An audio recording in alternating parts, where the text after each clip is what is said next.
এই এত সুন্দর একটা গাজরা আমি আমার ব্রাইডের জন্য বানিয়েছিলাম। হ্যাঁ, এটা দিয়ে আমার সেকেন্ড টাইম এইরকম গাজরা বানানো।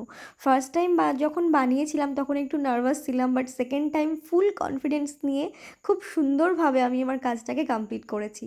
তো তার জন্য আমি নিজে হাতেই বাজার থেকে ফুল কিনে নিয়ে এসে সব কিছু নিজে হাতেই আমি করেছি।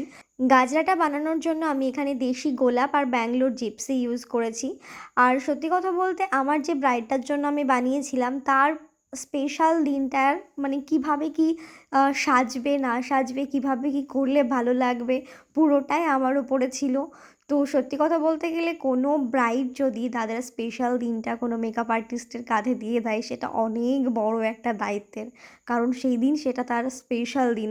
যদি একটু এদিক থেকে ওদিক হয়ে যায় তার তো মনটা খারাপ হবে, উল্টে আমারও মন খারাপ হয়ে যাবে। তো এইরকম দায়িত্বের কাজ আমি সচরাচর নিতে চাই না, বাট কখনো কখনো ভালো লাগে যে না তাদের স্পেশাল দিনে মানে দিনটা আমার কারণে যদি আরও স্পেশাল হয়ে ওঠে তাহলে সেখানে নিজেকে বেশ ভালো লাগে। তো আজকের এই গাজরাটা কেমন লাগলো অবশ্যই জানিও। আর তোমরা যদি এরকম গাজরা নিতে চাও অবশ্যই আমার সাথে কন্ট্যাক্ট করতে পারো।